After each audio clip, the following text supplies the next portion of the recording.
So after Denali, we went to see the Alaska Conservation Center. So this is a really good opportunity to see some of the animals that you might not have seen when you've been at Denali, because obviously at Denali the animals are wild and you may or may not see anything. We were obviously fortunate.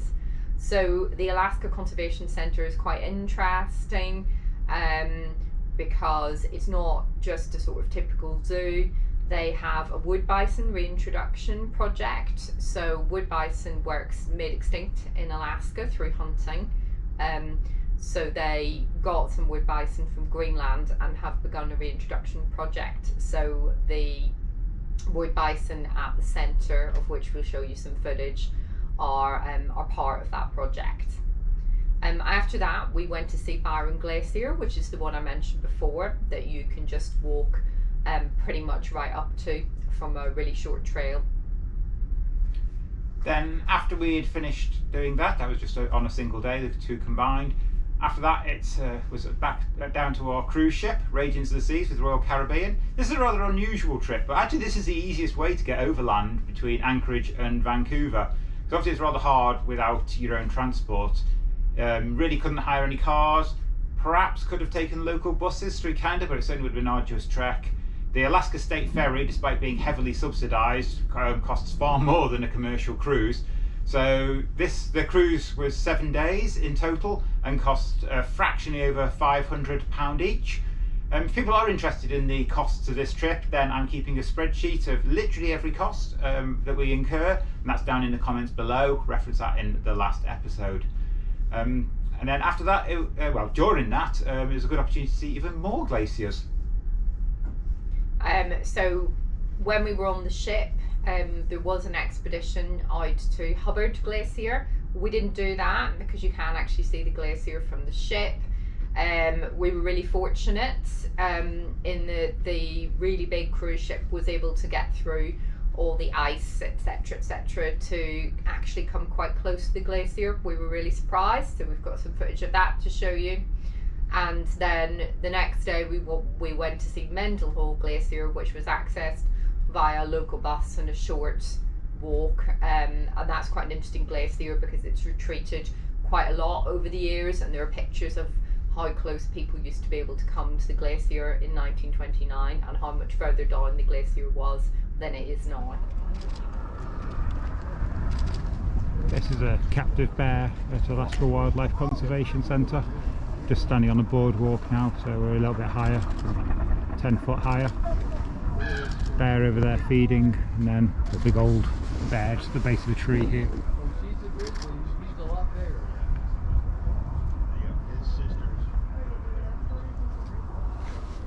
This is the scenery from the far end of the Alaskan Wildlife Conservation Centre. All the animal pens are behind us, all ends in this point. You've got Turn Again Arm, it's called. Sun's just gone in at the moment, so it's a bit dull, but it's generally been a bright day. Scenery is really nice with snow-capped mountains generally in the distance wherever you look in this area. So we've just reached the edge of the glacier now. It's a very short trail, easily done. It's quite pretty, but it's pretty unremarkable as glaciers go. I always quite like the end of a glacier. It's quite nice that it cascades down the mountain, melting in its final stages. Highway takes about 2.5 hours. Just checked in for docking on this monstrosity, Radiance of the Seas. Enormous. I'm not sure how many it takes. I think it's about 3,000 passengers. It's absolutely enormous. I think 10 decks or so. It's something like that. Yeah, it's a huge old cruise ship. So the ship's 12 decks high, and this is one of the places you can see the entire ship from. There's usually music, as you can probably hear, way down there at the bottom. Some great acoustic effects here. I'm currently on the 11th floor. So this is the gym area. It's a really quite good gym. It's got weights, all the various cardio things. For cardio it's a bit of a problem, it's quite warm, so you get very hot doing running machine and such like, but it's absolutely fine for everything else.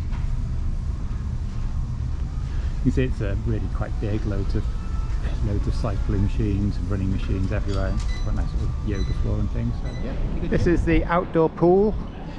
So I've not actually seen anyone other than a few kids in it the entire time I've been here. I just feel really sorry for the lifeguards because they're here literally all day, every day, watching an empty pool until 8 PM in the evenings. It must be so dull. A few people in the jacuzzis over there, but it's quite cold here. It's about 13 degrees most days and cooler than that in the morning, so it's not really much call for an outdoor pool. This ship is going to spend the winter months down in the Caribbean though, so this will get a lot more use then, I'd imagine. So this is the Windjammer buffet on board Radiance of the Seas. Pretty good buffet, it's a very good buffet. It's open most of the time, all lunches, all dinners, all breakfasts. There's a whole lot of varying stuff. Jane and I are both vegan, and I would say that reduces it down from being a truly excellent buffet to being a good buffet. I mean, there's plenty of vegan things, plenty of salad and things. One of the most annoying things is everything's labelled and none of it is labelled whether it's vegan or vegetarian, and hence you have to ask the staff. Normally the staff have to ask the chef, and it's all a bit of a pain. The other big problem is plant-based milk. There's plant-based milk available, but you have to go and ask for it, and bizarrely take your food to have plant-based milk added. For example, breakfast cereal, which is just bizarre. I mean, why they don't put out plant-based milk alongside the regular milk, I don't know. There's thousands of passengers on board. We can't be the only ones wanting plant-based milk, so yeah. But really, it's a great buffet, and Jen and I are eating lunch here every day, and breakfast every day, and there's truly plenty of food. There's an outrageous amount of food, quite frankly. There's a huge dessert area as well, lots of cakes and fruit. I mean, you can actually eat really healthily here if you want to. Plenty of salad and fruit and melons and things, but you can also eat outrageously unhealthily. As you can see, there's also plenty of cakes and things. There's a huge amount of cakes, and this is all just free to take, unlimited amounts, and the cafe is open and all a vast majority of the time.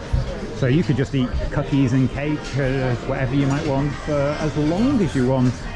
I understand lots of people put on a lot of weight on these cruises, huge amounts, and you can see why, because just everything is free, readily available, and yeah, calorific. This is the main dining room on the ship, Radiance of the Seas. It's a formal dining though, so you don't really need to be formally dressed or anything like that, particularly on Royal Caribbean. Other lines are a bit stricter on some nights, in particular formal nights. You can choose to sit here, come down at any time for dinner, or you can choose to reserve seats. We just come down whenever. We have quite a nice vegan menu. Sometimes you sit on a table with many others. Tonight, myself and Jane just sitting at a table for two. Here's a few more shots of the main dining room from the centre of the room. Evening service is in progress now. It's a bit quieter than it usually is because we're in port at Haynes.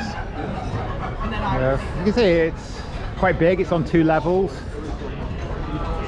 An awful lot of staff. The service is really good here.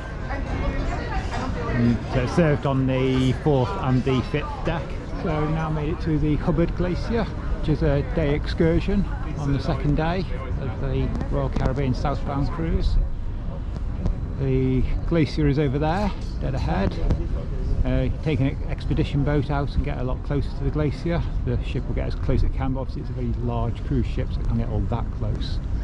It's really nice scenery around here. I think we're here for the next couple of hours, something like that, and then carry on in direction of Janau Glacier, and the end of it just over there. Still approaching Hubbard Glacier. It's a really beautiful blue hues to the glacier. All glaciers have that, compacted snow, but this one I think is got really nice shades of blue and an awful lot of it as you get closer and closer.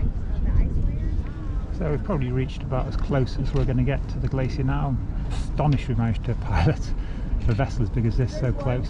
For comparison, the little ship that's in frame now, it's about 140 people. That goes right up to the edge of the glacier, but you can see amazing colours of blue in the glacier.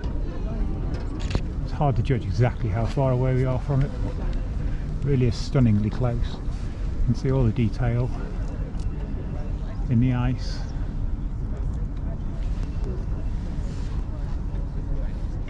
The boat's just spinning now, it's 360 degrees. That gives everyone who has a balcony cabin a chance to see the glacier if they're staying in their room.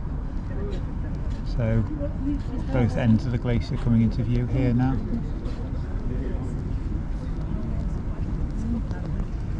There's an awful lot of ice in the ocean just ahead. We've pretty much sailed down a channel that's largely ice free. Whoa! Wow! Quite a large part of the glacier carving there. Thank you, Hubbard. I don't know if GoPro will pick up the sound on that, but it's quite noisy. Well, that's good to know when you hear the crack. So, in terms of our reflections on the Royal Caribbean cruise ship, I mean, it's pretty good, it's pretty nice, there's lots of facilities for guests. The one we were on is a relatively old cruise ship, and so some of the modern ones have a few more facilities. Basically, there's really huge customer service mantra, so all the staff are very, very nice all the time, and I think that that's probably orientated around American customer service expectations. So there was a pool, there were hot tubs. We made a little bit of use of a hot tub. We didn't use the climbing wall or the table tennis table. We did make quite good use of the fitness centre, although I have to say I don't like running on a treadmill, but when the ship's at sea you don't have a lot of choice. There was a running track around the outside of the ship, but obviously the downside to that is that if you run around that and you sort of turn a corner, you may run into another passenger, knock them over. A lot of them are elderly, so we didn't bother with that. In terms of food, the ship has a dedicated vegan menu for the evening. The other times of day there's no dedicated vegan menu. Nothing is labelled, so you have to try and work out what might have non-vegan stuff in it and what might not. So that's not particularly easy because the staff don't actually know what's in the food they serve, so you have to make a few educated guesses. There's quite a lot of fresh food. There was almond milk, there was soy milk, but they don't leave it out, so that was a bit annoying. So you sort of feel slightly treated like a child because your milk for your cereal has to be poured out for you.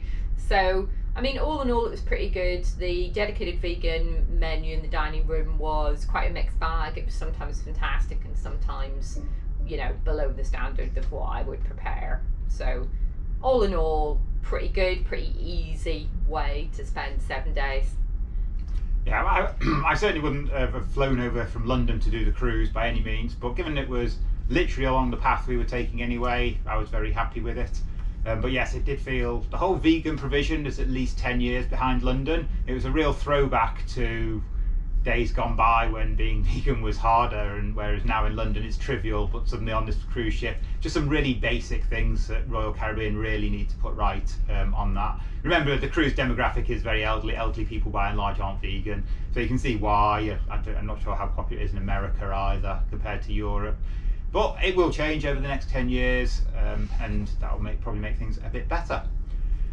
So looking forward now to the next episode. We are soon to arrive in Vancouver, where we will be seeing a Facebook dog, Taro the Malamute. Probably not got the biggest following of all the dogs, but we're quite looking forward to that because that's the same breed as Damon. So that'll be the first. We actually failed completely to see Malamutes in Alaska, other than 3 long distance at Firewalker's kennels from a very long distance away.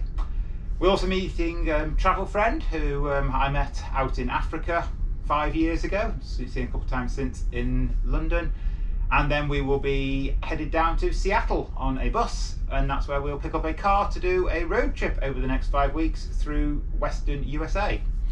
So for those who might be interested in following exactly where we've been, there is a map also down in the comments below, which I'm maintaining in live time, so that's just tracking everywhere we've been. So between that and the spreadsheet, you can see exactly where we've been, how much we spent, and the YouTube video is showing you what we do, and that will be the 3 things I maintain as we go through this trip. So hope to see you in the next episode.